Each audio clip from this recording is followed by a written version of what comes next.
आता हे विनोद आडनाव आहे, विनोद हे तुम्ही टोपण नाव घेतलेलं आहे. नाही. विनोद हे तुम्ही म्हणजे काय नक्की या विनोद या शब्दाचं प्रयोजन काय? त्यावेळेला एकदा पेशवे त्यांना म्हणाले तेव्हा तुम्ही तर मूर्तिमंत विनोद आहात. आणि तेव्हापासून ते मोडकचं विनोद झाला. प्रत्यक्ष मरण्यापूर्वी आधी मरता आलं आणि त्याची जर अनुभूती घेता आली तर आपल्याला काल मरणाच्या भीतीतनं पण बाहेर पडू. ह्या लॅबोरेटरीत आणि निसर्गाच्या लॅबोरेटरीत त्यांना निरीक्षणाने जे कळलंय तेच त्यांनी शब्दबद्ध केलंय. आपल्याला आयुष्यभर टीचर व्हायचंच नाही, आपल्याला आयुष्यभर स्टुडंट राहायचं. काही गरज नाही टीचर म्हणून घ्यायची. 10 मिनिटं तरी ध्यानधारणा केली पाहिजे, 20 मिनिटं तरी केली पाहिजे.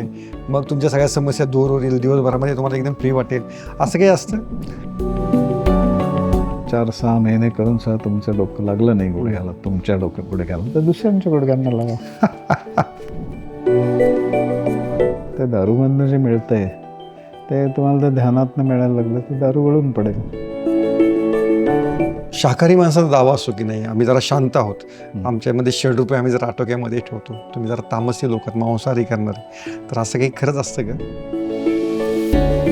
सामिष्य जेवण घेत होय, आहेत, चिकन मटण खात आहेत, त्यांच्यापेक्षा मी श्रेष्ठ कसं आहे असं मला वाटायला लागलं की तो शाकाहार सुद्धा व्यर्थ झाला ना. हे जे मी आता उडी मारली तर ती काय केलं, त्याच्यामुळे काय धोरण होतं, काय हेतू होता, असा हेतू होता की हे जे मडकं आहे माझं त्याचं मी बुडवतो गंगेमध्ये. नुसती थंडी वाजते आणि असं बाहेरचं राहिलं नाही आहे. बरोबर. मला काही ते वेगळी अवस्था त्यातनं मिळते आहे असं जर लक्षात आलं तर ते डुबकी योग्य ठरली ना. की पैसा खुदा है लेकिन खुदा से कम नहीं है. तर या पैशाबाबत मग आपली दृष्टी कशी ठेवायची?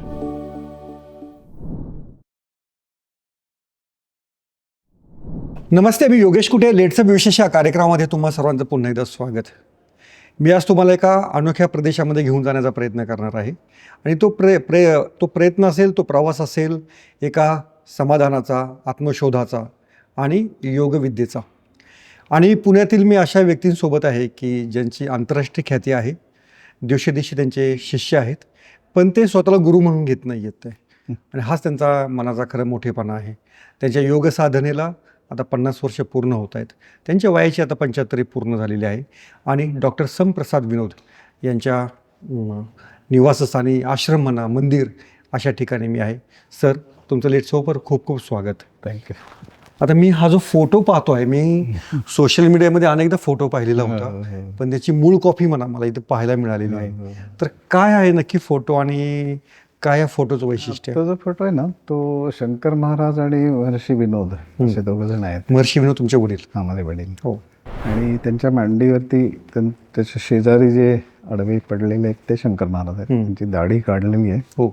आणि त्यांनी ज्याला देह ठेवला तर त्या महर्षी विनोदांना पाचारण केलं गेलं, बोलावलं गेलं की खात्री करून घेण्यासाठी की त्यांनी देह ठेवला आणि समाधी घेतली आहे. त्यांनी ते एक तंत्रविधी केला, तांब्याच्या तारा घेऊन ते एक विधी करत असत. तर त्याच्यावरनं त्यांच्या लक्षात आलं की त्यांनी समाधी घेतली आहे. तर त्यांनी अनाऊन्स केलं की समाधी घेतली असं. तर तो फोटो आहे. किती सालचा असा फोटो? मला वाटतं किती साली रे यांनी समाधी घेतली, मला वाटतं 47 साली ना, मला वाटतं, मला नक्की कल्पना नाही. बरं. पण त्याच्या आसपास आसपासच म्हणजे असेल, 50च्या आसपासला फोटो, म्हणजे 75 वर्षापूर्वीचा साधारणपणे. तो ओरिजिनल फोटो तिकडे. बरं. त्याचा हा एनलार्ज आहे.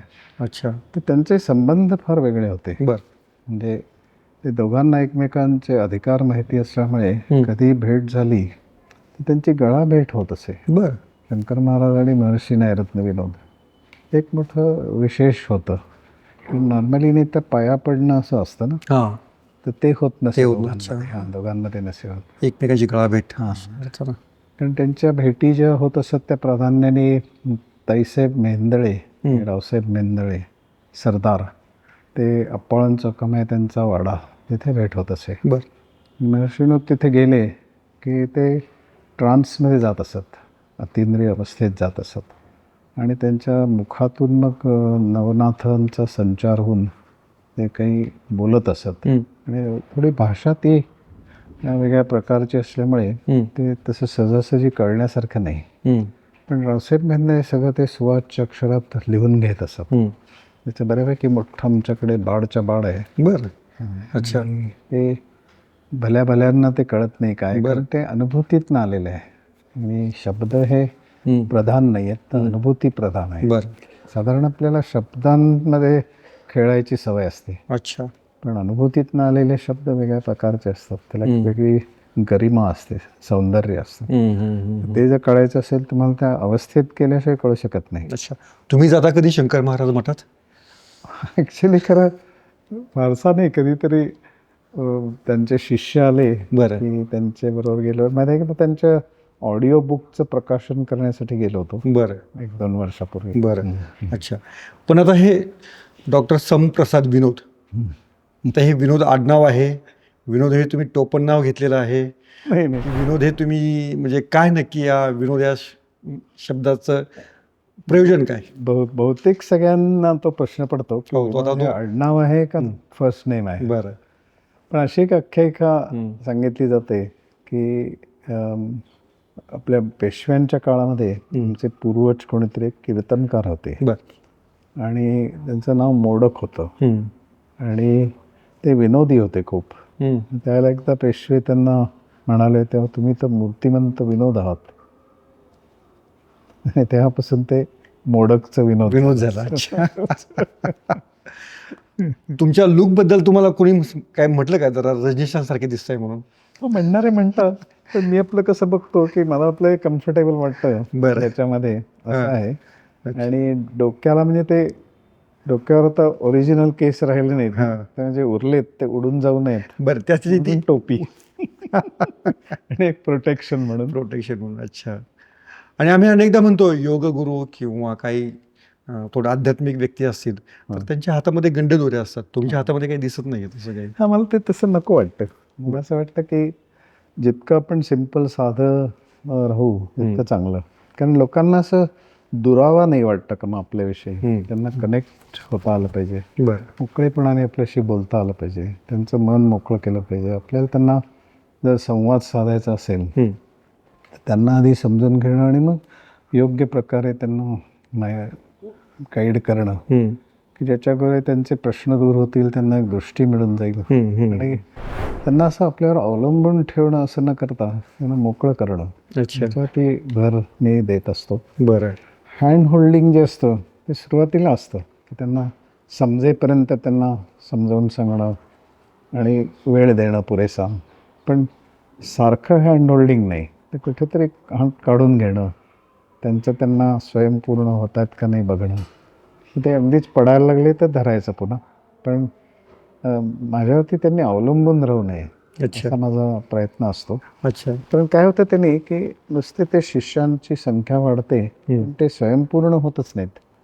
सतत गुरु म्हणतील तसं करणार. त्याच्यापेक्षा गुरूंचे जे सांगतायत ते गुरु म्हणजे सुद्धा काय खरं की ते जे ज्ञान आहे तर ते अज्ञानाचा अंधकार दूर करणारी शक्ती आहे ती, आणि ती सर्वव्यापी आहे, सर्वत्र येते. तर ते ज्याला कळलं आहे अशा व्यक्ती जे आपल्याला काही एक्सप्लेन करून सांगतात तर त्याच्यावरती आपण प्रयोग करून पाहिले, त्याचा शोध घेतला, त्या सत्याचा शोध घेतला, त्यातनं जे सांगितलं जात आहे ते शब्दातनं काहीतरी सांगितलं जात आहे. नेमकं त्यांचा जो निर्देश आहे ते काहीतरी तुम्हाला दाखवतायत शब्दांच्या द्वारे, तर तुम्ही ते पाहायला पाहिजे. तुम्ही म्हणजे त्याचं एक फार सुंदर उदाहरण आहे की द्वितीयेची चंद्रकोर जर दाखवायची झाली तर आपण असं सांगतो ना की अरे ते तुला ती फांदी दिसते का झाडाची, तर तिकडे तू बघ आणि त्या दिशेने असं आकाशात जर बघितलंस तर तुला तिथे दिसेल बघ चंद्रकोर. तर त्यांनी बोट जे दाखवलं जात आहे त्या दिशेने आधी फांदीकडे बघितलं पाहिजे, मग फांदीच्या मदतीने आकाशाकडे बघितलं पाहिजे आणि मग ती चंद्रकोर त्याला दिसली पाहिजे.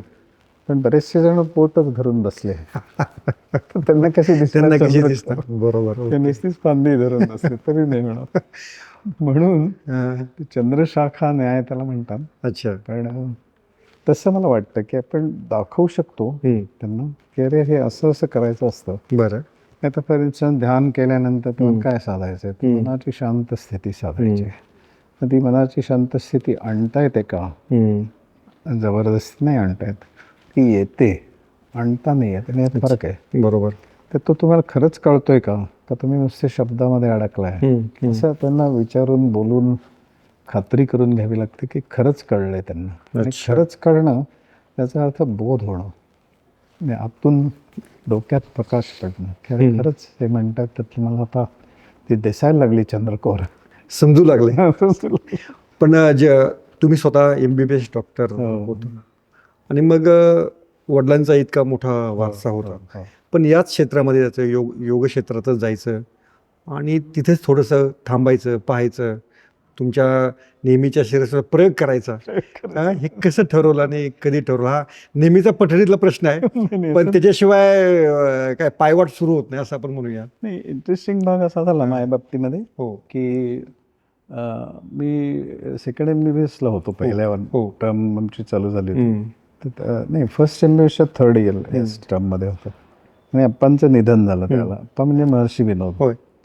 तर त्यांचं ते सगळं मृत्यू जवळून पाहिलेलं होतं मी, आणि खूप त्याला लोक नंतर येत राहणं वगैरे, त्याच्यानंतर मोठं प्रोसेशन निघालं वगैरे, म्हणजे भाऊ तिकडनं अमेरिकेतनं आले. तर त्यावेळेला ते मृत्यू जवळून पाहिल्यामुळे मला मृत्यूविषयीच खूप जिज्ञासा निर्माण झाली. आणि म्हणून मग मी सेकंड MBBSला गेल्यावर मी अभ्यासासाठी बाहेर पडायचो आणि मग स्मशानात जाऊन ती जळणारी प्रेतं बघायचो आणि कधीतरी आपण तिथे येणार आहोत असं लक्षात घ्यायचो. पण एक कशासाठी स्मशानात कशासाठी माणसानं जावं? नाही, आणि ॲक्च्युली खरं मी मेडिकलला असल्यामुळे ॲनाटॉमी आणि हे करताना ते लक्षात येतच होतं की ही जी अनित्यता आहे आपल्या शरीराची किंवा सगळ्या अस्तित्वाची जी अनित्यता आहे, तर ती काही असं फार वेगळं काही बघायची गरज नव्हती, कळतच होतं. अच्छा. तर तिथे म्हणजे कसं की तो पूर्ण विरामच दिसतो ना, आणि तिथे मग ते सगळं जे मृत्यूचं दर्शन घडल्यानंतर असंही लक्षात आलं की अरे नाही, आपल्याला प्रत्यक्ष मरण्यापूर्वी आधी मरता आलं आणि त्याची जर अनुभूती घेता आली तर आपल्याला काल मरणाच्या भीतीतनं आपण बाहेर पडू. मग त्यातून तो शोध सुरू झाला आणि मग ते ध्यान सुरू झालं. आणि मग असं लक्षात यायला, मी आधी सुरुवातीला बसून ध्यान करायचो, मग असं लक्षात यायलं की अरे आपल्या पाठीला थोडी रग लागते, पायाला मुंग्यात 1 तास 2 तास बसतोय आपण, पण त्याच्यापेक्षा आपण पाय सरळ केले तर थोडंसे बदलली स्थिती, तर काय बिघडलं? तसं करून पाहिलं ते असं लक्षात आलं की अरे काही आपली अवस्था काही बिघडत नाही, पण असं सांगितलं जायचं ना त्यावेळेला की नाही नाही, ते योगावस्था म्हणजे ते तुम्ही 3 तास एक जागी न हलता बसू शकला पाहिजे, तरच तुम्हाला खऱ्या अर्थाने आसन सिद्धी झाली. तर मला असं वाटायचं, डॉक्टर असल्यामुळे मला प्रश्न पडायचे की ती जी अवस्था आहे ध्यानाची, तर ती शरीराची स्थिती कुठे, आतली स्थिती आहे. मग ती आडवं पडून केलं काय आणि बसून केलं काय? मला जर मुंग्या येत असतील पायाला, माझं ऑलरेडी ध्यान बिघडलं आहे ना, तिकडे माझं लक्ष जात आहे ना. बरोबर. पाठीमध्ये रग लागली तर लक्ष जात आहे तिथे, ध्यान कुठे चालू आहे? म्हणून मी आडवं पडून ध्यान करून पाहिलं, म्हणजे बसून सुरू केलं, थोडासा डिस्कम्फर्ट निर्माण झाला, आडवं पडून केलं, तर तेही छान जमायला लागलं. अच्छा. कधी कधी झोप लागायची, पण ठीक आहे म्हणलं, एखादा आपली रात्रीची झोप अपुरी राहिली असेल ते त्यात भरून निघाली. पण त्यातून मग ते शवासन ध्यानाचा जन्म झाला. अच्छा. शवासनातच ध्यान कसं करायचं हा प्रयोग तुम्ही स्वतःवरतीच केला, शवासन ध्यानाचा प्रयोग? सगळं, हां सगळं. आणि मी त्याला पुस्तकही त्याच्यावरती लिहिलं, शवासनातून आत्मविकास म्हणून. त्याला मोरारजी देसाईंची प्रस्तावना आहे. बरं. त्याला खूप चांगला रिस्पॉन्स नंतर मिळत गेला. बरं. आणि आडवं पडून ध्यान करणं हे कधी कोणी ऐकवतच नाही किंवा नाही, आडवं पडणं म्हणजे झोपणं असं त्याचा साधारणपणे अर्थ आहे. पण ॲक्च्युली जर तुम्ही छान ते शिकून घेतलं तर तुम्हाला एक वेगळ्या अवस्थेमध्ये जाणं सोपं जातं. कारण तुम्ही आडवं पडणे सगळ्यांनाच आवडतं. बरोबर. आवडीचा भाग आहे अगदी. फक्त आपण एवढी खबरदारी जर घेतली की रात्रीची आपली झोप छान झालेली आहे, बरं, नंतर आपण व्यवस्थित सगळं आवरून ध्यान केलं, तशी नक्की परिस्थिती येऊ शकते की ज्यावेळेला तुम्हाला झोप न येता तुम्ही आडवं पडून निर्विचार होऊ शकता. बरं. मनातले सगळे विचार स्तब्ध होतात. अच्छा. तर असं एक लक्षात आलं बरं का की मनाची निर्विचार स्थिती आणता येत नाही, येते. बरं. मन निर्विचार करता येत नाही, होतं. बरं. तर हे जे स्थित्यंतर आहे की हा जो कम्प्लीट शिफ्ट आहे ना तो, की सगळेजण ते असं सांगतात ना की मन शांत शांत केलं करा. पाहिजे. करा. हां. एकाग्रता करा. हां, तर ते मला असं लक्षात यायला लागलं की अरे पण एकाग्र करतोय पण शांत नाही होतंय. आणि प्रयोगशीलता असल्यामुळे मी सगळं करून पाहत गेलो आणि मग त्यातले जे काही अडचणी आल्या त्याचं निवारण करता करता आणि त्याच्यातून ती शोधयात्रा अशी ठरली ती अच्छा. की आपल्याला योग हे असं नुसतंच करायचं नाही आहे, आपल्याला त्याचं मर्म समजून घ्यायचं. बरोबर. पण शवासनातून ध्यानधारणा या तुमच्या काय प्रोजेक्टची अशी 5 कोणती अशी वैशिष्ट्ये सांगता येतील की ती त्यातनं आपल्याला नाही असं म्हणता येईल. हां. म्हणून त्यातनं पुढे इव्हॉल्व होत गेलं. होय. म्हणजे महर्षीनाथ रिसर्च फाउंडेशन अशी संस्था स्थापन केली. हो. त्याच्या मार्फत काही संशोधन प्रकल्प घेतले. हां. त्या संशोधनात असं लक्षात यायला लागलं की अरे आपण एम्पेरिकल जे संशोधन जे करतोय हो. त्यालाही खूप मर्यादा आहे. तर त्याच्यापेक्षा आपण रिसर्चपेक्षा सर्च विदिनलाच सुरुवात करावी, बरं. की आपण आत शोध घ्यावा. हम्म. कारण सगळं जे संशोधन होतंय जगभर हो. तर त्याचा जे आधार आहे ते सगळे जे ग्रंथ आहेत तर ते काही लॅबोरेटरीमध्ये प्रयोग करून सिद्ध झालेले नाही. बरोबर. बाहेरच्या लॅबोरेटरी, होय. ह्या लॅबोरेटरीत आणि निसर्गाच्या लॅबोरेटरीत त्यांना निरीक्षणाने जे कळलंय तेच त्यांनी शब्दबद्ध केलंय. त्यामुळे आपण सुद्धा त्यांची अवस्था जी काही असेल ती शोधण्याचा प्रयत्न करूया. बरं. नुसतंच असं मेकॅनिकल आपले आसनं करतोय, प्राणायाम करतोय, कसं डोकं गुडघ्याला लागतंय होतंय त्यात पडण्यापेक्षा आपण क्लासिकल फॉर्मनी जाऊयात. मग पतंजली योग दर्शनाचं मी डॉक्टर झाल्यावर सगळ्यांना आश्चर्य वाटलं की इंटर्नशिप वगैरे संपल्यावर सगळेजण याच्या मागे लागतात ना पुढं MDच्या MSच्या मागे लागतात. तर मी आपला ह्याला गेलो, हिमालयात गेलो. बरं.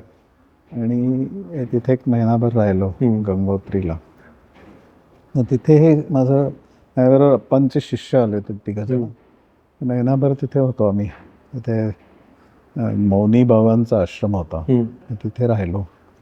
तर तिथे मी माझ्या पद्धतीने ध्यान करत राहिलो, ते त्यांच्या पद्धतीने करत राहिले. बरं. तर तिथे मग मला काही साधू संतांची माझा परिचय झाला आणि त्यांच्याशी त्यांना सांगितलं की असं असं मी ध्यान करतो. त्यांना सगळ्यांना खूप अपील झालं. काही जणांनी असं खूप भरभरून आशीर्वाद दिले की खूप छान करतोस तू आणि काळाची गरज असणार आहे वगैरे. बरं. पण असं छान वाटलं म्हणजे ते म्हणजे आशीर्वाद त्याला मिळाले. आपण काहीतरी केलं आणि त्याला कुणीतरी रेकॉग्नाइज केलं जाऊन कारण त्याला आवडलं त्याला ते छान वाटलं. ते छान वाटलं. अच्छा. आणि त्यामुळे मग शवासन ध्यानावर आधारित मग ती थीम एक इव्हॉल्व झाली. बरं. मी स्वतः ते सगळं करत होतो. करून पाहिल्यानंतरच ती थीम बरोबर लक्षात आली आणि मग ती सगळ्यांना मी सांगायला लागलो की ध्यानमय योगासन आणि ध्यानमय जगणं. असं मला वाटलं की ध्यान असं नुसतं 10 मिनिटं सकाळी 10 मिनिटं संध्याकाळी कशाला करायचं, आपला स्वभावच का नाही तर होऊ शकत. अच्छा. त्यामुळे ध्यानमय जगणंच रोजचं जगणं देखील त्या पद्धतीने होऊ शकतं. ते करण्यासाठी काय केलं पाहिजे, माझ्या जीवनात जर ध्यान उतरायचं असेल तर मला त्याची पूर्वतयारी केली पाहिजे. ती पूर्वतयारी कशी करणार, तर मला ध्यानाची अवस्था प्रथम आली आणि मग ती ध्यानाची अवस्था जपून किंवा ती जतन करून मी जर सगळ्या आसनांशी संबंधित हालचाली केल्या ते करताना माझ्या मनाची शांत स्थिती तशीच टिकून राहिली. तर दिवसभर माझ्या ज्या हालचाली मी करीन तर ते करताना ती मनाची शांत स्थिती आपोआप टिकायला लागेल. त्याची पूर्वतयारी केलेली असेल. मी रोज आणि साधना करतोय त्यामुळे मला रोज ते अनुभव येतोय की ध्यान म्हणजे काय, ध्यानमय आसनं म्हणजे काय. आणि त्यामुळे शारीरिक हालचाली करताना मन शांत राहू शकतं याची जर मला प्रचिती आली तर त्याचं फक्त ॲप्लिकेशन दैनंदिन जीवनात करायचं. अच्छा. सगळ्या हालचाली जर माझ्या शांतपणे व्हायला लागल्या तर सगळे ताण दूरच झाले. अच्छा. अनेकदा असं बोललं जातं की ध्यान करताना, योग करताना तुमचं मन एकाग्र पाहिजे. मनामध्ये इतर कोणतेही विचार येता कामा नयेत. तर असं मन एकाग्र खरंच होतं? कारण आता मी मुलाखत घेताना पण देखील माझ्या डोक्यामध्ये मी तुमच्याशी बोलतोय, पण माझं मन आहे की पुढचा प्रश्न तुम्हाला काय विचारायचा. तर ते खरंच तसं होतं का? मला असं वाटतं हां, की किंवा तुम्ही उत्तर मला देताना मग तुम्ही तुमच्या डोक्यामध्ये इतर विचार येतात का? नाही, म्हणजे मी कसं विचार हां. करतो की मन एकाग्र करावं लागत असेल आणि तुम्हाला जर त्याच्यात प्रयत्न करावे लागत असतील, जोर लावावा लागत असेल, हां. तर मग ते टिकत नाही. बरं. पण तुम्ही ज्याला त्या विषयामध्ये इन्व्हॉल्ड असता त्याला त्यातनं आनंद मिळत असतो, एक बरं. संवादातला आनंद असतो. पण आपल्या आवडीचा विषय आहे, अनुभवाचा विषय आहे, आणि ते आपण कोणाबरोबर तरी शेअर करतो. तर ते करताना असं कॉन्सन्ट्रेशन आपोआपच होतं. बरोबर.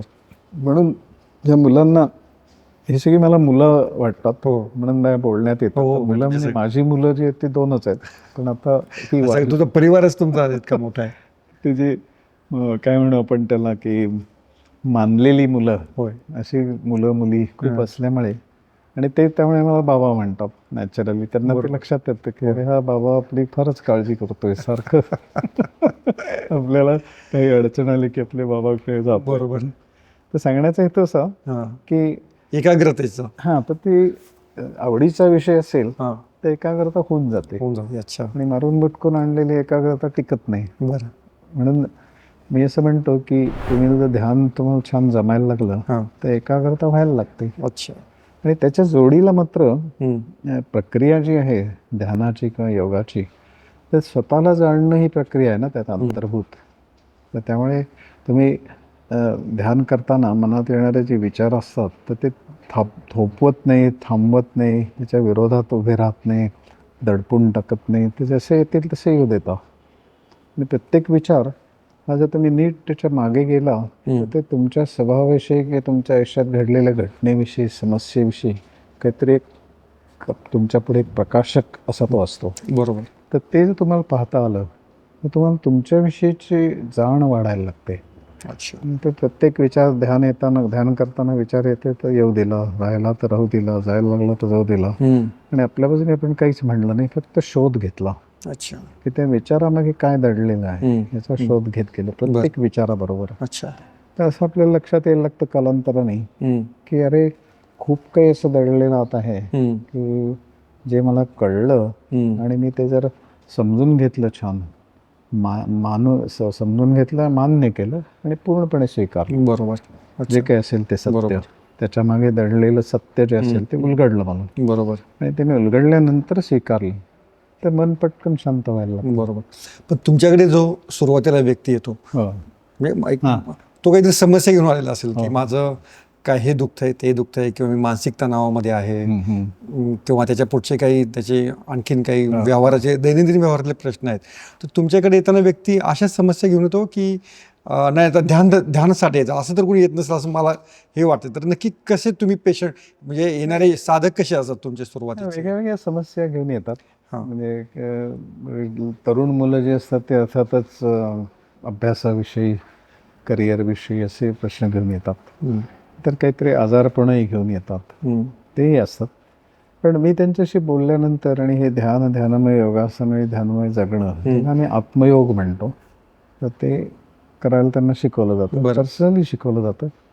ट्रेंड आमचे जे टीचर आहेत ते सगळं करतात ते. बरं. आणि माझा त्यांच्याशी संवाद असतो. तर मग त्यांना समजून घेतल्यानंतर काय नेमकं त्यांना सांगायचं, काय नाही सांगायचं हे सांगितलं जातं. अच्छा. मी त्यांना टीचर खरं म्हणत नाही, सोयीसाठी आपण टीचर शब्द वापरला. खरं आम्ही त्यांना सहयोगी साधक म्हणतो. अच्छा. म्हणजे मी असं त्यांना सांगतो की आपल्याला आयुष्यभर टीचर व्हायचंच नाही, आपल्याला आयुष्यभर स्टुडंट राहायचं. अच्छा. काही गरज नाही टीचर म्हणून घ्यायची. बरोबर. आणि सहयोगी साधक म्हणजे तुम्ही आता योग साधना करताय तर तुम्ही दुसऱ्याबरोबर ती विनम्र भावनेने आणि सेवा भावनेने शेअर करता ते ज्ञान, तर ते तुमच्या साधनेचं एक्सटेन्शन असतं. मग तुम्ही ते प्रयोगात न जाता बरोबर शेअर करताना काय अडचणी येतं, त्याचं निवारण कसं करायचं असतं असं. कारण पण आम्ही जे योगगुरू पाहिले किंवा चर्चा असते त्यांच्याकडे दोऱ्या, आधी काही जणांनी मारलेलं देखील आहे की पट्ट्या घेऊन उभे राहतात ते.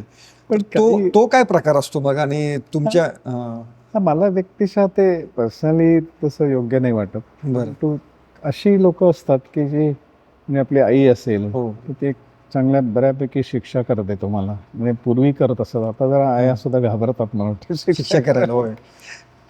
पण आता तुमच्या पुढे बसलेला आहे त्याला आईने त्याच्या भरपूर शिक्षा शिक्षा केलेली आहे पण तिच्याविषयी माझ्या मनात जरा सुद्धा कटोता नाही. अच्छा. त्याचं कारण मला 100% माहिती आहे हां. की त्यांनी माझ्या हितासाठी केलं होतं. बरोबर. कारण तर ते जे आहे ना, हां. तर तसंच असं जे गुरु असतील हो. की ज्यांच्याविषयी, त्या मुलाच्या विषयी त्यांच्या खूप आस्था आहे, हो. मनापासून त्याला असं वाटतंय की ह्याला सुधारणा व्हावी आणि कुठल्या तरी ह्याच्यात तो लक्ष देत नाही आहे किंवा टाळमटळम करतोय म्हणजे त्यावेळेला तर त्यांनी प्रेमाने मारलं ते काल ते क्षम्य आहे. आणि ते ज्या अर्थी ह्या सगळ्या प्रक्रिया ठिकठिकाणी चालू आहेत हो. ते एका वेळेला असे प्रेमळ गुरु की ज्यांच्या प्रेमाची अभिव्यक्ती मारण्याच्या रूपाने होती आहे, बरं असे सुद्धा असू शकते. स्वीकारले जात आहेत बरोबर. समाजामध्ये. असं आजकाल इन्स्टंटच जमाना आहे, तर असं काही असतं का म्हणजे रेडी टू मिक्स सारखं एक 10 मिनटं तरी ध्यानधारणा केली पाहिजे, 20 मिनटं तरी केली पाहिजे, मग तुमच्या सगळ्या समस्या दूर होतील, दिवसभरामध्ये तुम्हाला एकदम फ्री वाटेल, असं काही असतं? मला स्वतःला असं वाटतं की तुम्ही सुरुवात करताना हां. ध्यानाचा एक मोकळं मन ठेवून हो. तुम्ही त्या अनुभवातनं जावं, त्याला पुरेसा वेळ द्यावा, कारण ते सूक्ष्म आहे खूप. बरं. तर ते कळावं तुम्हाला, तुम्हाला त्याचं चव कळावी, जीवनाशी त्याचा असणारा संबंध कळावा, दैनंदिन जीवनातले प्रश्न सुटायला त्या ध्यानाची कशी मदत होते हे कळावं. आणि हे कळत गेलं आणि तुम्हाला त्याच्याविषयीची खात्री पटली, त्यातनं आनंद मिळतोय, आपलं मन शांत होतंय, असं एक सेन्स ऑफ वेलबिईंग येतोय आतून. अच्छा. तर तो येतोय असं जर वाटलं आणि तुमच्या लक्षात आलं तर तुम्ही करत राहणार ना मग ते. बरोबर. पण ते येईपर्यंत थोडं धीर धरावा लागतो. म्हणजे असं पटापटा केलं तर ते भ्रम होण्याची शक्यता असते. माझ्या मते मला असं वाटतं की असं करू नये, तर वेळ द्यावा पुरेसं, कारण ही विद्या तशी सूक्ष्म आणि अनुभूतीचं शास्त्र आहे. ते नुसतं पुस्तक वाचलं, लक्षात ठेवलं आणि रिप्रोड्यूस केलं म्हणजे योग समजलं असं नाही. नुसतं त्याच्यात ज्ञान करून घेतलं म्हणजे समजलं असेल नाही, तर त्याचा बोध झाला पाहिजे. म्हणून माझा आत्मबोध, माझं जे चैतन्य आहे माझ्यातलं, त्याला मग तुम्ही विठ्ठल म्हणा किंवा गणपती म्हणा किंवा देवी म्हणा, तर त्याला काही तुम्ही नाव द्या, पण किंवा चैतन्य म्हणा, विशुद्ध चैतन्य म्हणा, तर त्याची प्रचिती मला येणं हे नितांत आवश्यक आहे. आणि त्यासाठी मला सेन्स ऑफ वेलबिईंग ध्यानाच्या सहाय्याने आला किंवा त्याची अशी गोडी वाटायला लागली, तुम्ही ते करायला लागतो. मग ते किती वर्ष झाले ते कंटाळा येत नाही त्याचा. बरोबर. कारण तुम्ही विशुद्ध आनंद मिळतो, तुम्हाला विशुद्ध शांती मिळते, विशुद्ध समाधान मिळतं, की जे बाहेर कुठे मिळत नाही आणि आत मिळायला लागतं. ते मिळायला लागलं की तुम्हाला ध्यानासाठी प्रयास करावेच लागत नाही, ध्यान होत राहतं. अच्छा. आणि ते खूप महत्त्वाचं आहे की बरोबर. सुरुवात ध्यान करण्यापासून करावी लागते, हे उघड आहे. पण ते करता करता तर त्यातनं मुक्त होणं आणि ध्यान व्हायला लागणं, ह्याच्यात त्याची परिपूर्णता आहे. तुमच्या अनेक मुलाखतींमधलं एक वाक्य मला फार आवडलं, आणि ते वाक्य म्हणजे कोणती गोष्ट कुवतीची किंवा मर्यादेच्या बाहेर आपण जर केली तर त्याचं ताणतणावामध्ये त्याचं रूपांतर होऊ शकतं. काय होतं, योगेश हो, योगेश की कुठली आसन करत असताना आपल्याला, आणि आसन तर अगदी ते आपलं म्हणजे स्वतःचं काय व्यावसायिक कोई एम असेल किंवा सगळीकडे हा नियम लागू राहील मला वाटतं. हा, पण आसनांच्या बाबतीमध्ये जर आपण डोळस त्याचा अभ्यास केला, तर ती इकडची जी ॲप्लिकेशन आहेत दैनंदिन जीवनातली, ती सहज उलगडत जातात. म्हणजे कसं की समजा मला आता पश्चिमोत्तानासन सगळ्यांना माहिती आहे, की गुडघ्याला डोकं लावायचं असतं बसून. तर समजा आता आपल्या इथे तुमचे हे आहेत कॅमेरामन किंवा तुम्ही स्वतः आहात, तर गुडघ्याला डोकं लावायला समजा तुम्हाला आज एक 20-30 डिग्री वागतायत, 40-50 डिग्री, प्रत्येकाचं वेगळं वेगळं असेल, कारण प्रत्येकाची क्षमता कमी जास्त आहे. तर सगळ्यांना मी जर म्हणलं की नाही डोकं लागलंच पाहिजे, आणि लागत कसं नाही, मी त्याच्या पाठीवर बसतो आणि लागलंच पाहिजे, तसं करायची काही गरज नाही ना. मी त्याच्या कुवतीनुसार तो करत गेला, कधीतरी लागेल. आणि मी गमतीने असंही म्हणतो की समजा महिना 4-6 महिने करून सुद्धा तुमचं डोकं लागलं नाही गुडघ्याला, तुमच्या गुडघ्याला, तर दुसऱ्यांच्या गुडघ्यांना लावा. खरं आहे. त्यांनी निदान तुमच्याने विनम्रता तर गेली. कधी गोष्ट आहे. गंमत वाटते मला की म्हणजे अशासाठी हां, की त्यात मला माझी कुवत कळली ना, बरोबर. की अरे मला एवढं जमतंय तर जबरदस्ती कशाला करायची. म्हणून या सगळ्यांना मी सांगताना असं सांगत असतो की आपण शरीराशी, मनाशी, आपल्या भावनांशी, बुद्धीशी मैत्री करावी, मैत्रीची, आणि असं खेळीमेळीचे संबंध ठेवावे आपल्याशी. एक खेळकरपणा आणि फ्रेंडलीनेस दोन्ही असावं.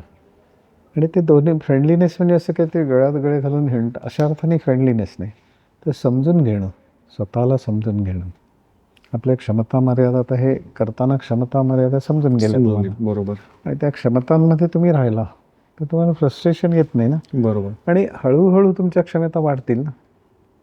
जो घाई केली की अपघातच होणार ना, बरोबर. त्याच्यापेक्षा बेताबेताने केलं.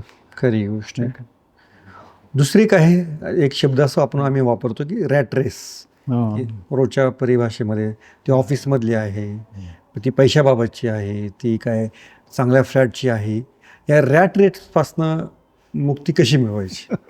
नाही, मला असं वाटतं की आपल्याला हे आजूबाजूची सगळी परिस्थिती निहाळताना आपण जर शोध यात्रा म्हणून आपल्या जगण्याकडे पाहत असलो, आपण रॅट रेस जी आहे त्याच्यामागे सुद्धा आपण तसंच बघू की काय त्याच्यामागे दडलेलं आहे हे बघू. तर मला असं लक्षात येईल की माहोल जो आता सगळा क्रिएट केलेला आहे तर तो रॅट रेसलाच धार्जिणा केलेला आहे. हे खरंच आहे. कारण सगळी सोसायटी कन्झ्युमरिस्ट झालेली आहे. सगळं खात राहायचं, बरोबर. कन्झ्युम करत राहायचं. तर त्याला पर्याय नाही. म्हणजे बाहेरचा माहोल आपण नाही बदलू शकत, परंतु आपली दृष्टी आपण बदलू शकतो. आपल्या कुवत आपल्याला समजली आणि आपल्याला वाढवायची कुवत. असं काय आपण एक थोडं फक्त हे करतो की मग अनेकदा असं होईल की मग प्रयत्न करायचे नाहीत का, मग आपण यशाचं शिखर गाठायचं नाही का? आजकाल मोटिवेशनल स्पीकर भरपूर आपल्याला उद्दीपितच करतात त्या अर्थानं की काहीतरी करायला, की की नाही तुमचं लो एम इज क्राईम, असं एक आपल्या मनावर ठसवलेलं असतं. त्याचं काय करायचं? नाही, मला काय वाटतं की हे जे सगळे आपल्याला इनपुट्स दिले जातात तर त्याच्यात हे एक महत्त्वाचा भाग जो आहे तो विसरला जातो की माणसाने जर त्याच्या कुवतीमध्ये राहून जर केलं तर तो कम्फर्टेबल राहतो ते करताना, आणि त्याच्या क्षमता हळूहळू वाढत जातात. त्या क्षमता तो डायजेस्ट करत जातो आणि हळूहळू पुढे जातो आणि त्याची प्रगती होत राहते. तर एकदम प्रगती व्हायला पाहिजे असं एवढा आग्रह धरायचं काय कारण, असा प्रश्न आहे. तर आता हे काय आहे की बाहेरचा माहोल जर तसा असेल आणि if you get sucked into it, ते काय तुम्हाला म्हणजे चॉईस राहत नाही. पण तुम्ही जर सुरुवातीपासून म्हणजे 20-25 वर्षापासून तुम्हाला प्रश्न पडलेला असेल की अरे आपल्याला हे सगळं समजलं पाहिजे, जगण्याशी संबंधित मूलभूत प्रश्नांची उत्तरं आपल्याला मिळाली पाहिजे, अशीच तुमची यात्रा सुरू झाली जगण्याशी संबंधित, आणि तुम्हाला गोष्टी उलगडायला लागल्या, तर तुम्हाला हे लक्षात आलं की रॅट रेस चालली आहे आणि सगळेजण त्यांना कळत नाही आपण कुठे धावतोय, नुसतेच धावत आहेत. तर मी थोडं थांबतो, दमाने घेतो आणि समजून घेऊन मग पुढे जातो. मला समजून घेतो, माझ्या क्षमता काय आहेत बघतो, माझ्या मर्यादा काय आहेत बघतो, माझी आवड काय आहे ती बघतो. तर जी माझी आवड आहे तीच माझी क्षमता आहे का ते बघतो. याचा मी अभ्यास करतो स्वतःचा.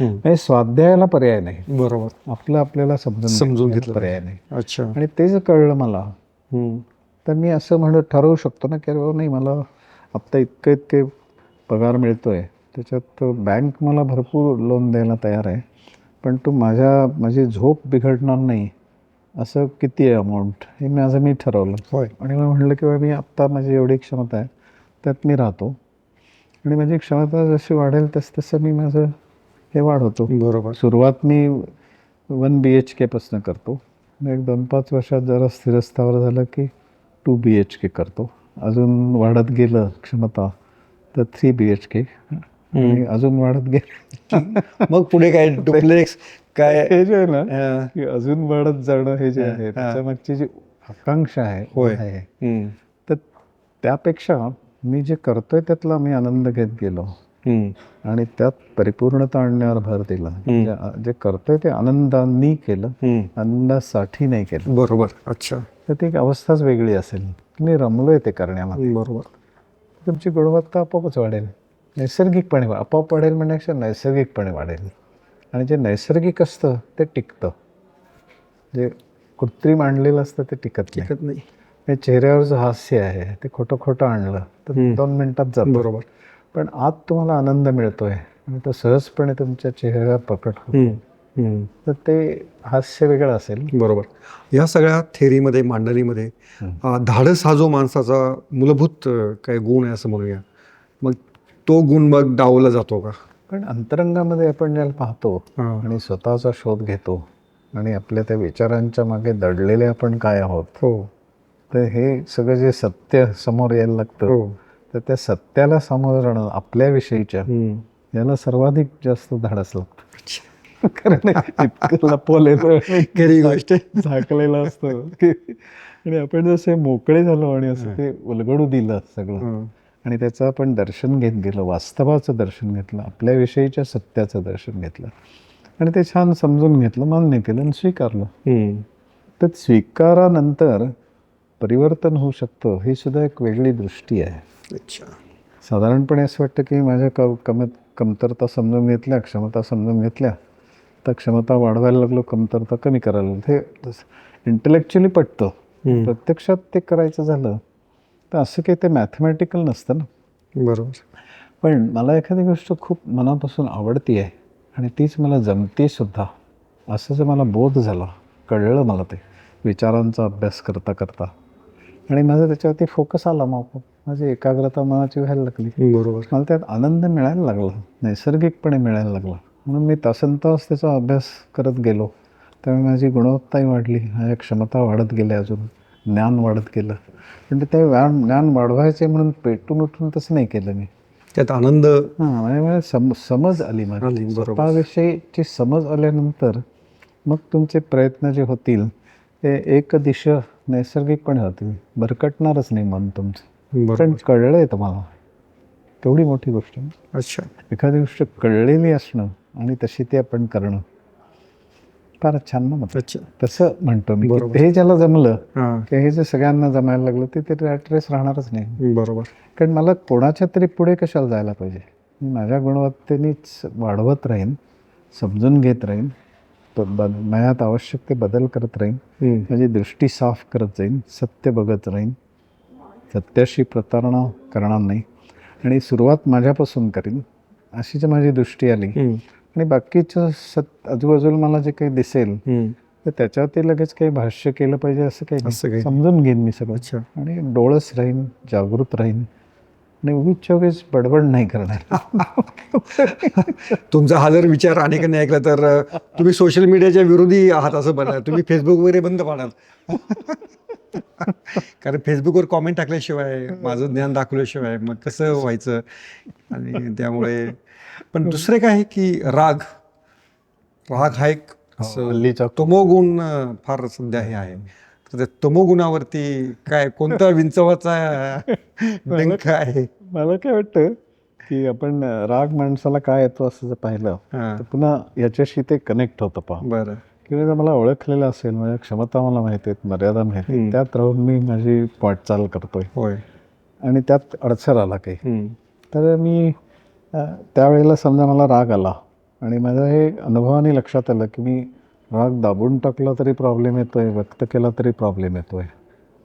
पण मी जर एक वेगळी प्रक्रिया सुरू केली, म्हणजे व्यक्त नाही केलं आणि दाबून नाही टाकलं, तर मी थोडंसं एक्झिट घेतला की मला अमुक कारणामुळे राग आला, येतोय राग, तर मी शक्य असेल तर तिथनं एक्सक्यूज केलं स्वतःला, मी आलोच म्हणलं आणि मग थोडं जाऊन कुठेतरी बसलं आणि तो राग येऊ दिला. नंतर राग हा शब्द न वापरता निःशब्द त्याची अनुभूती घेतली रागाची आणि माझ्या असं लक्षात आलं की अरे ते शब्दामुळे तो वाढतोय, पण जर आपण शब्दच नाही वापरला आणि निःशब्द अनुभूती गेला तर तो आपला आपण विरून जातोय. आता हे काय आहे की एखाद्या रागाच्या प्रसंगात मग तुम्ही गेला आहे, चुकीच्या प्रकारे तो हँडल केला आहे, ते तुमच्या लक्षात आलं आहे, आणि तुम्हाला असंही लक्षात आलं की अरे तो दडपून टाकूनही नाही चालत आहे आणि व्यक्त करूनही नाही चालत हे तुम्हाला कुठेतरी अनुभवाने 2-5 लक्षात आलं आहे आणि मग तुम्ही काहीतरी पर्याय शोधताय ना आणि मग तुम्हाला लक्षात आलं की अरे नाही ह्याने नुकसानच होतं आहे, मला राग समजूनच घ्यायला पाहिजे. म्हणून मग राग आल्यावरती नेमकं काय होतं आहे आत, तर हे राग हा शब्द न वापरता तिथे दुसरा कुठलाही जरी शब्द वापरला तसं ती अवस्था जी आहे तीच राहणार आहे. बरोबर. तर मी जर त्या अवस्थेवरतीच लक्ष दिलं आणि ती जाणण्यावरती भर दिला. आता हे जाणायचं झालं तर शब्दाने मी जाणायला गेलो तर सगळे ते शिकवलेले शब्द मला येणार. पण मी जर विशुद्ध जिज्ञासेने गेलो की मला ते राग ही अवस्था शब्द न वापरता जशीच्या तशी जाणायचे, कारण आत्ता मला आलेला आहे राग होय. आणि मला शब्द वापरायची काही गरज नाही, त्याला कुठलाही शब्द वापरते राग रागच आहे खरी गोष्ट. असं मला समजा त्यावेळेला लक्षात लक्षात आलं आलं. आणि मी निःशब्द अनुभूती घेण्यावर भर दिला. तर असं होईल की म्हणजे असं करून पाहिलं आपण कुठल्याही बाबतीत राग आहे, द्वेष आहे, अनेक आपले षड्रिपू जे म्हणतो आपण, तर त्या सगळ्यांचं असं दर्शन घेतलं तर त्याचा प्रभाव आपल्यावर राहणार नाही, कारण जिथे ज्ञान आहे ना तिथे ते नाहीसं होऊन जातं. अच्छा. ते जे ज्ञानान मोक्ष हा असं शंकराचार्यांचं वचन आहे. बरोबर. ते तुम्हाला विशुद्ध ज्ञान झालं तर त्याचा प्रभावच राहत नाही, तुम्ही बाहेर पडतात. बरोबर. आपण रोजच्या दैनंदिन जीवनामध्ये म्हणजे अगदी गाडी लेट झाली, समोरचा वेळ पाळत नाहीये माझ्यासारखा, जशी आज मी तुमची वेळ नाही पाळलेली, मग अशा वेळेस तुम्हाला राग येतो का? नाही, तर अशा वेळेला मी आता समजा आज आपलं 4ला ठरलं 5ला आलो. होय. पण त्याचं जे जायज कारण होतं, हो वस्तुनिष्ठ कारण होतं, हो. ते असं होतं की तुम्हाला आधीच्या मुलाखतीच्या तिथे वेळ गेला होता आणि ट्रॅफिक जॅम हल्ली सगळीकडे सहज सगळ्यांना पटण्यासारखा हो तो ते आम्ही खरं खोटं आहे आता ते वेगळं ते वेगळे नाही. पण तुमच्याकडे पाहिल्यानंतर असं वाटतं की बोलण्यावरनं की एक माणसाची एक हे असते ना, एक त्याचं एक कॉन्स्टिट्यूशन असते, तर ती तुम्हाला कळली तर तुम्ही बनवत नाही तसं लक्षात आलं. म्हणजे मी याचा शोध घेतला की काय झालं असेल आणि समजण्यासारखं आहे, पटण्यासारखं आहे. अच्छा. तर रागवण्याचा प्रश्नच येत नाही. तर त्या वेळामध्ये मी तर सत्कारणी लावला. संध्याकाळी मला आता आज समजा उशीर होणार असेल, संध्याकाळी मी साधारण अर्धा पाऊण तास चालायला जातो, तर मी तुमची वाट पाहत नुसतंच कसे आले नाही म्हणून राग आतल्यात हे करण्यापेक्षा मी शांत चित्ताने चालण्यातला आनंद घेतला. बरं. त्यामुळे ते एक काम झालं. अच्छा. आणि आपण नॉर्मल ह्याच्यावरती आलो. होय. बोलणं असं काही फार आपल्याला त्रास नाही बोलायची सुरुवात करताना किंवा चालू ठेवताना. अच्छा.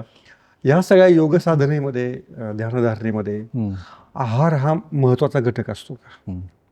असतो ना, पण मला व्यक्तिशः असं वाटतं की आहारापासून सुरुवात करण्याच्या ऐवजी ध्यानाने सुरुवात केली तर मन शांत व्हायला लागलं, तुम्हाला सेन्स ऑफ वेलबिंग यायला लागला, तुमची एक दृष्टी बदलायला लागली, तुम्ही स्वतःला समजून घेणं, स्वीकारणं, मान्य करणं हे सगळं व्हायला लागलं. तर त्यानंतर आहार तुमचा आपोआपच ॲडजस्ट होतो. अच्छा. असं मुद्दाम काही करायला लागत नाही. जसं व्यसनं असतात तर ती सुद्धा व्यसनं सोडायची म्हणलं, दारू पिणार नाही असं म्हणणं काय किंवा पीन म्हणणं काय, तर दारू महत्त्वाची असते ना दोन्ही सिच्युएशनमध्ये. तर त्याला आपण इतकं महत्त्व देण्यापेक्षा त्या दारूमधनं जे मिळतं आहे ते तुम्हाला जर ध्यानातनं मिळायला लागलं तर दारू वळून पडेल. हो, सोपं होतं रे खरं. ते ध्यान करायला पाहिजे आणि ध्यानाची गोडी लागली पाहिजे. बरोबर. आणि ज्यांना लागली अशी काही आहेत उदाहरणं. अच्छा. की ज्यांचं कधी गळून पडलं कळलंच नाही. पण असं शाकाहारी माणसाचा दावा असतो की नाही आम्ही जरा शांत आहोत, आमच्यामध्ये षड्रूपे आम्ही जरा आटोक्यामध्ये ठेवतो, तुम्ही जरा तामसी लोकात मांसाहारी करणारे, तर असं काही खरंच असतं का? नाही, म्हणजे खाण्याचा आणि आपल्या ह्याचा संबंध आहे, पण तो नुसतंच खाणं बदललं तुम्ही. म्हणजे समजा मी 50 वर्ष शाकाहारी राहिलो आणि त्याचाच मला अभिमान निर्माण झाला की मी कसा शाकाहारी आणि बाकी सगळे हे जे सामिष्य जेवण घेत आहेत, चिकन मटण खात आहेत, त्यांच्यापेक्षा मी श्रेष्ठ कसं आहे असं मला वाटायला लागलं. तर तो शाकाहार सुद्धा व्यर्थ झाला ना. ज्याने माझा अभिमान वाढेल, अहंकार वाढेल, अशी प्रत्येक गोष्ट मला घातकच आहे. बरोबर. म्हणून ते जस्टिफाय करण्यासाठी नाही. आणि हे तर खरंच आहे की जनावरं मारायची इतकी गोंडस ती छोटी छोटी पिल्लं असतात याची कोंबडीची, तर ती कापायची आणि त्याचं भाजून त्यांना खायचं. तर हे एक असं हे वाटतं, म्हणजे माणसाला त्या ह्याच्यात रमलेला असेल, ध्यानाच्या आणि साधनेमध्ये जर रमला आहे तर त्याला ह्याच्यात गोडी नाही वाटणार, नैसर्गिकपणे नाही वाटणार. बरोबर. अच्छा. हे मला थोडक्यात काय म्हणायचं आहे की नुसतं आहाराकडे लक्ष न देता साधनेकडे लक्ष दिलं आणि साधनेची गुणवत्ता वाढण्यावरती भर दिला आणि शोध घेणं, बोध करून घेणं याला प्राधान्य दिलं तर परिवर्तन आपोआप होईल दृष्टीमधलं. बरोबर. जाणारच नाही तिकडे, प्रवृत्तीच होणार, प्रवृत्तीच निर्माण होणार नाही. आणि ती जर झाली नाही तर तुम्ही त्यातनं बाहेर पडला खऱ्या अर्थाने. अच्छा. असा त्याचा अर्थ होतो आणि तसं जास्त योग्य वाटतं मग. आता मध्यंतरी कुंभमेळा झाला होता, नाशिकला कुंभमेळा होणार आहे. आता आम्ही जे बाबा पाहतो, कोणी हात वर केलेला आहे 20 वर्ष, कोणी फक्त एका पायावर उभा आहे, कोणी काय फक्त दाढी जटा वाढवलेल्या आहेत. तर ही योग साधना आहे का मग तुमच्या व्याख्येमध्ये? नाही, माझ्या मते काय आहे की सहजता हा योगाचा आत्मा आहे, एफर्टलेस ईज. तर तो डावलून असं बाकी काही करणं, जोर लावून काहीतरी करणं आणि आपली काहीतरी ओळख निर्माण करणं, सगळेजण दोन्ही हात वापरतायत, पण एक हात वर ठेवला, 25 वर्ष ठेवला आणि तो वाळला सगळा हात. खरी गोष्ट आहे. आणि तसे पाहिले. हो. तर माझ्या मते ते त्यांच्याशी जर बोललं गेलं योग्य वेळी आणि सांगितलं की रे हा हात वर करून तो वाळून घेण्यापेक्षा मधनं खाली घेतला, तरीशा तुझं जर दिशा योग्य असेल साधनेची तर तुला ते बाकी ह्यांनी अट्रॅक्ट करायची गरजच राहणार नाही. कारण लोकांचं लक्ष वेधून घेणं असं एक त्याच्यामागचं कारण असू शकतं ना, की काहीतरी वेगळं करतोय लोक, हे करतात तर मी काहीतरी बाजूला चिता पेटवल्या आहेत आणि मध्ये मी हे करतोय, साधना करतोय.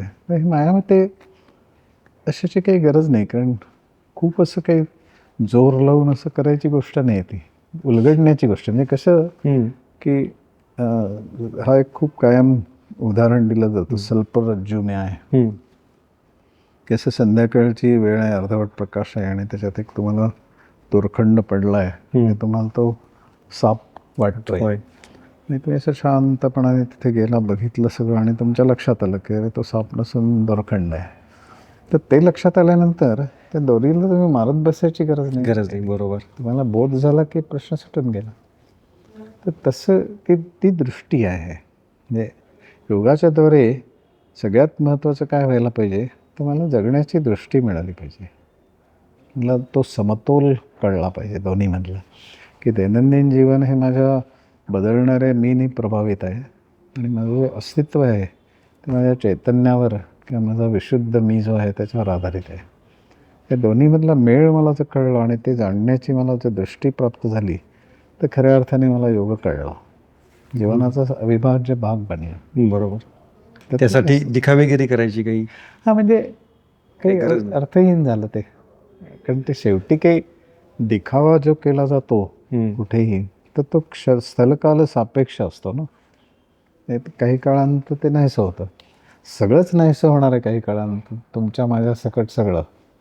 तर हेच ज्यांनी मान्य केलं आणि तो धरून ठेवतच नाही काही, कारण धरणच निसर्गाला धरून नाही हे ज्याला कळलं आहे, सोपं झालं ना जगणं.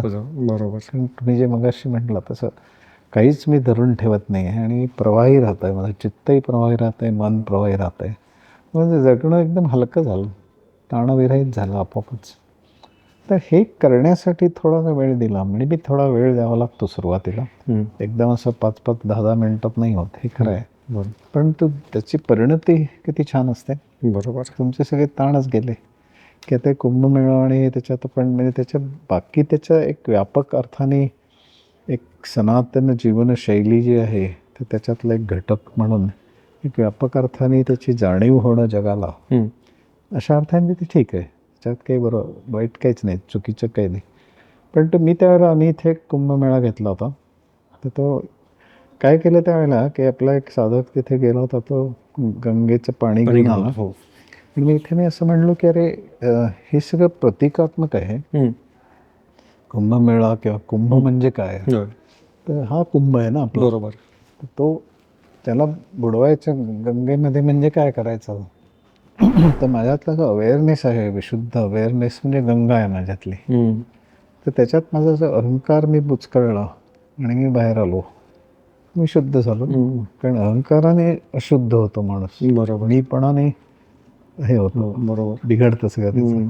पण जर मीपणाच तुमचा शांत झाला, त्याचं विसर्जन तुम्ही केला या निमित्ताने, तर त्यातनं तुम्हाला जे शांती मिळेल, समाधान मिळेल, आनंद मिळेल, तर तुम्हाला नुसतं डुबक्या पाण्यात मारून कसे होईल. तुम्ही प्रातिनिधिक स्वरूपात करणं गोष्ट वेगळं. बरोबर. संकेत म्हणून लोकांचं एक समाज प्रबोधन म्हणून ते ठीक आहे, पण ते झाल्यानंतर त्यांच्याशी संवाद साधला पाहिजे ना, की हे जे मी आता बुडी मारली तर ती काय केलं, त्याच्यामुळे काय धोरण होतं, काय हेतू होता, तर असाच हेतू होता की हे जे मडकं माझं त्याचं मी बुडवतो गंगेमध्ये. आणि बाहेरची गंगा आहे, माझ्या आत एक गंगा आहे, तर ती जी आहे ती माझा विशुद्ध कॉन्शियसनेस आहे, विशुद्ध चेतना आहे. आणि त्याच्यामध्ये माझ्या मीनी बुडी मारली आहे असं मी मानतोय हे करताना. आणि त्यामुळे त्यातनं बाहेर आल्यावरती नुसती थंडी वाजते आणि असं बाहेरचं राहिलं नाही आहे. बरोबर. मला काही ते वेगळी अवस्था त्यातनं मिळते आहे असंच लक्षात आलं. तर ते डुबकी योग्य ठरली ना. बरोबर. नाही तर काय नुसतं तुम्ही गारठला असं मला वाटतं. बरोबर. तुमच्यावर म्हणजे भारतीय संस्कृतीमधल्या वेदांचा, गीता रहस्याचा असं भरपूर ग्रंथ आहेत, तर तुमच्यावर कोणत्या ग्रंथाचा प्रभाव आहे? हां, मला सगळ्यात अपील झाला तो पतंजली योगदर्शन. आणि अशासाठी किंवा शंकराचार्य अपील झाले, की तसं भगवान बुद्धही झाले. कारण जे जे रॅशनल बोलतायत ना, म्हणजे बुद्धी प्रधानता आहे, तर्कनिष्ठता आहे, ते सगळं छान वाटलं. आणि त्यात मग हे पतंजली योगदर्शन विशेष का मला भावलं, तर सगळंच रॅशनल आहे. म्हणजे ते कुठेच ते असं करा न असं करू नका विधानच नाही कुठे. बरं. ते फक्त स्टेटमेंट ऑफ फॅक्ट्स आहेत. ते त्यांना जे अनुभव आले ते फक्त शब्दांच्या रूपाने मांडतायत आपल्या पुढे, असं जाणवतं ते अभ्यास करताना. म्हणून मी MBBS झाल्यानंतर एक वर्षभर पूर्ण वेळ ह्याच्यात चिंतनात आणि मननात अभ्यासात होतो. आणि माझ्या आईचं त्याला हे होतं, पाठबळ होतं, म्हणून मी ते करू शकलो. ती म्हणली काय हरकत नाही, अरे तू करतोयस मला दिसतंय, तू काही नाटकं करत नाही आहेस, त्यामुळे तू जरूर कर म्हणली. बरं. आणि म्हणून मी ते त्याला वर्ष दिलं. बरं. आणि त्यांनी ती गोडी वाढत गेली. अच्छा. आणि पटलं की अरे हे किती छान आहे. आणि त्यात त्यांनी जे प्रयत्न शैथिल्य म्हणून एक शब्द वापरलाय त्यांनी, प्रयत्न शैथिल्य असंच याच्या बाबतीत, आपल्या आसनांच्या बाबतीत, की स्थिरता, सुखदता, प्रयत्न शैथिल्य आणि अनंत समापत्ती, हे 4 घटक आहेत आसनांमध्ये अंतर्भूत. ते प्रयत्न शैथिल्य म्हणजे प्रयत्नपूर्वक केलेली शिथिलीकरण नाही, तर प्रयत्न प्रक्रियेचं शिथिलीकरण आहे.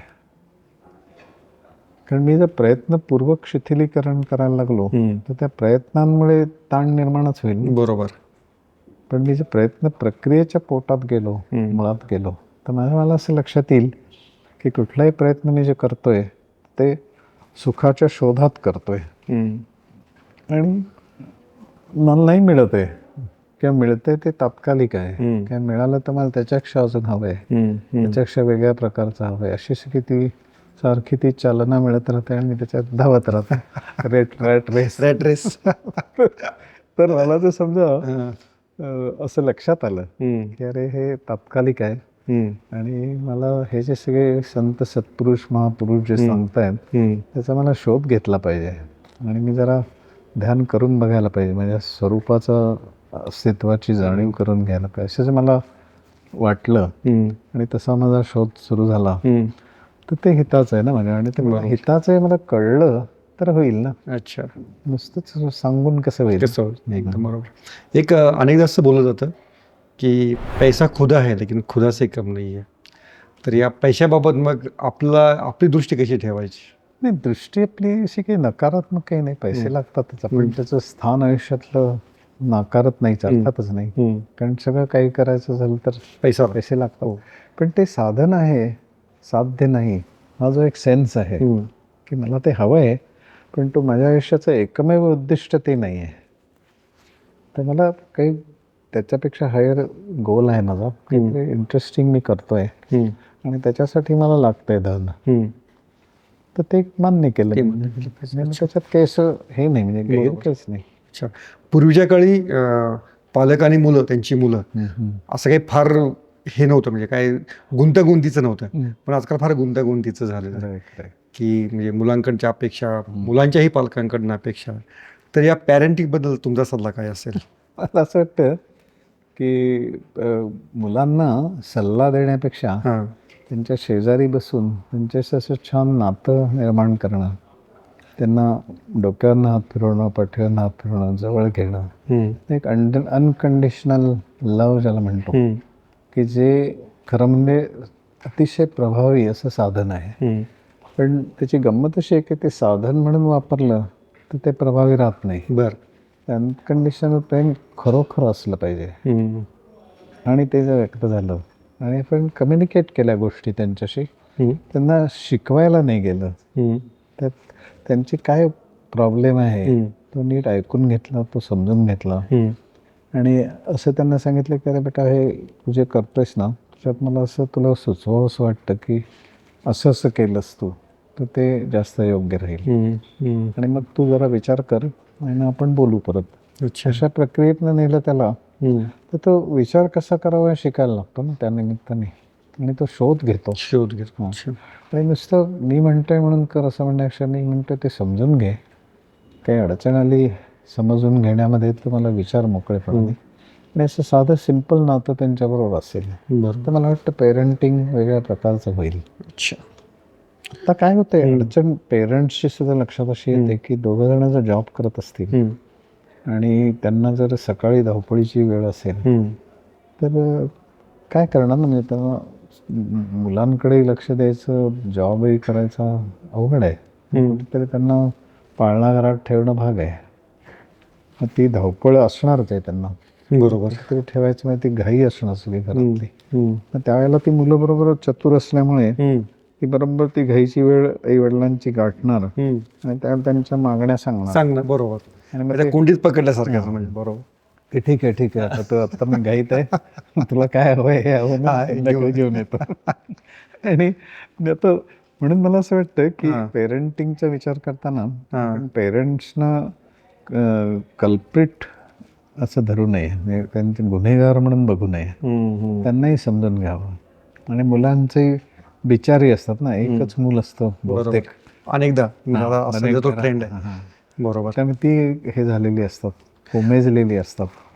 जसं तुम्हाला तुमच्या आईने मारलं तसं तुम्ही तुमच्या मुलांना कधी हात उगारला का? अजिबातच नाही. म्हणजे तो माझा मुलगा आता इथे आहे बाहेर, सांगेल ते मला, पण तसं ते असं हे वाटलंच नाही मला कधी. आणि आईने मारलं असं त्याच्याबद्दल म्हणजे तेव्हा ती म्हणजे त्या संदर्भात बोललो. होय, ॲक्च्युली तिने योग्य कारणासाठीच मारलं. बरोबर. मला आत्ता सुद्धा तुम्ही ते मग पूर्ण मान्य आहे, म्हणजे बरोबर, त्याच्याबद्दल जरा सुद्धा कटुता नाही. आणि शिक्षकांनी मारलं त्यांच्याबद्दलही कटुता नाही. तर तसं मला वाटतं की हे जरी त्या काळात लागू असलं तरी आता ते काळ बदलला आहे. आणि त्यामुळे आता मला ती हे तो काळात तिने जी काही कॉर्पोरल पनिशमेंट दिली तर ती देताना मला हे माहिती होतं, आता म्हणलो तसं योग्य कारणासाठी केलं. पण त्या व्यतिरिक्त तिच्याबरोबर मला वेळ मिळत होता, माझ्या भावंड असल्याने त्यांच्याबरोबर वेळ मिळत होता. आणि आता या मुलांना बिचाऱ्यांना वेळच नाही, पालकांचा नाही मिळत, त्यांचा त्यांना सुद्धा स्वतःला नसतो, आणि मिळालं तिथे हे घेऊन बसतात मोबाईल.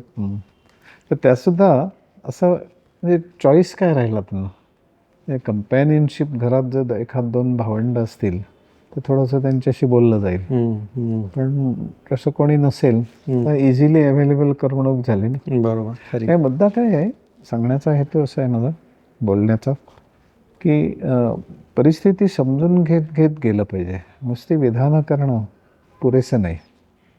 आपण स्लिपिंग स्टेटमेंट अगदी फेकत राहतो आपण. अशाने प्रश्न नाही सुटत.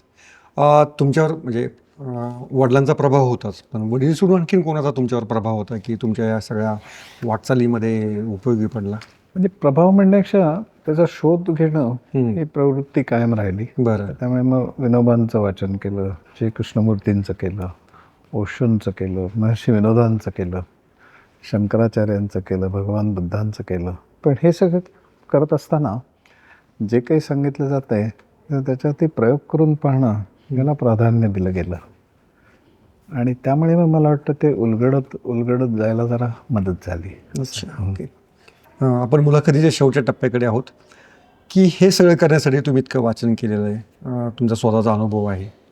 तर जाता जाता हां हे वाचन करताना हो त्याच्या मदतीने त्यातनं जे कळत होतं त्यांनी स्वतःचं वाचन करण्यासाठी त्याची मदत घेतली आणि स्वतःचं वाचन प्रधान मानलं. बरोबर, कारण त्याशिवाय ते सगळं व्यर्थ आहे ना. नुसतं वाचन काय करायचं, खरी गोष्ट. सगळ्यांची माहिती गोळा केली त्याने काय झालं. काय काय खरी गोष्ट. मला ते कळलं, त्याचं मर्म समजलं, ते माझ्या जीवनात ते मला पडताळून पाहता आलं, मला दृष्टी मिळायला मदत झाली, तर ते सत्कारणी लागलं ना वाचन. बरोबर. असं मुलाखतीत शेवटचा प्रश्न की इतकं तुमचं सार अनुभवाचं तुमचं इतकं वाचन, तर आजकाल म्हणजे इन्स्टंटचा जमाना आहे. तर समजा आता इन्स्टंट आपल्याला काहीतरी सांगायचं की बाबा हे 4-5 गोष्टी करा तुमच्या आयुष्यामध्ये रोजच्या जीवनामध्ये, तर त्या गोष्टी तुम्ही काय सांगाल? मी असं म्हणजे आपल्या सगळ्या मुलाखतीचं सार जर सांगायचं झालं तर मला असं वाटतं की डोळे उघडे ठेवून जिज्ञासेने, लहान मुलाच्या जिज्ञासेने सगळं जगणं असं बघत गेलं आणि जसं आहे तसं बघत गेलं आणि सत्य शोधन करणं याच्यावरती भर दिला. आणि सुरुवात मी मगाशी म्हणलं तसं आपल्यापासून केली, आपल्याविषयीचं सत्य ओळखलं आणि त्या दृष्टीने सगळं जग बघत गेलं आणि सत्य हुडकणं याच्यावरती भर दिला. मानणं नाही, जाणण्यावर भर दिला. हो, तर आपली गाडी ट्रॅकवर राहील असं वाटतं. आणि हे करताना असं खूप ओढाताण करून आणि जोर लावून आणि असं न करता हा नाही तर उद्यापासून सत्य शोधतोच आता असं दाखवतो सत्य शोधून दाखवतो. तर मला एक उत्सुकता म्हणून आपल्यात मूल जिवंत ठेवणं, हो, की जे जिज्ञासेने शोध घेत असतं. आपण जसं गोंडस छोटंसं मूल पाहिलं तर त्याच्या चेहऱ्याचा जो निरागस भाव असतो कशामुळे असतो, तर त्याच्यात ते शोध घेत असतं. म्हणून त्याला समजलेलं सगळं नसतं आणि समजलेलं जे असतं नंतर मोठी झाली की ती गोंडस दिसणारी मुलं कशी होतात आपल्याला माहिती आहे. खरं आहे. कारण नुसतीच माहिती गोळा केलेली असते, परिवर्तन नसतं झालेलं. तर लहान मूल जपलं, जिज्ञासा जपली, मोकळं मन ठेवलं आणि शोध घेण्यावर भर दिला आणि योग्य तिथे मदत घेतली, वाचनाची मदत घेतली, त्याच्यावर आपलं चिंतन झालं, अभ्यास झाला, प्रयोग करून पाहिले आणि आपल्याला स्वतःला समजून घेण्यासाठी या सगळ्याची मदत घेतली आणि स्वतःला समजून घेणं आणि स्वीकारणं हे जर शक्य झालं तर मला असं वाटतं की खूपशा अडचणी आपल्या दूर व्हायला मदत होईल, असं मुळातून मदत होईल. तर येणाऱ्या 2026 सालासाठी आणि पुढच्या या विषयासाठी ही मुलाखत अतिशय उपयोगी आणि बोधप्रद ठरू शकेल आणि मला देखील या मुलाखतीचा भरपूर उपयोग होईल अशी मला खात्रीच पटलेली आहे. त्यामुळे ही मुलाखत तुम्ही आवर्जून पहा. तुमच्या काही प्रतिक्रिया असतील, कॉमेंट्स असतील तर नक्की विचारा. आपण बाबांशी पुन्हा बोलूया. जरूर. थँक्यू. सोशल मीडियाच्या भाऊ गर्दीत विश्वासार्हतेने चकाकणारे नाव म्हणजे लेट्सअप मराठी. सगळ्या नागरिकांना ती स्पीच ती लेट्सअप वरील मुलाखती म्हणजे विचारांचा खजिना. त्यानंतरच्या निवडणुकीमध्ये मला सोडून गेले. बातम्या केवळ वस्तुस्थिती सांगणाऱ्या, न प्रोपगंडा, फक्त जनतेचा अजेंडा. क्योंकि आने वाला कल जाने वाला है, जाने वाला कल आने वाला है. राजकारण, मनोरंजन असो की क्रीडा क्षेत्र, महाराष्ट्राची स्पंदने संवेदनशीलतेने टिपणारे माध्यम म्हणजे लेट्सअप मराठी. जगासोबत एक पाऊल पुढे राहण्यासाठी लेट्सअपचे ॲप, सोशल मीडिया आणि वेबसाईट सोबत कनेक्टेड रहा.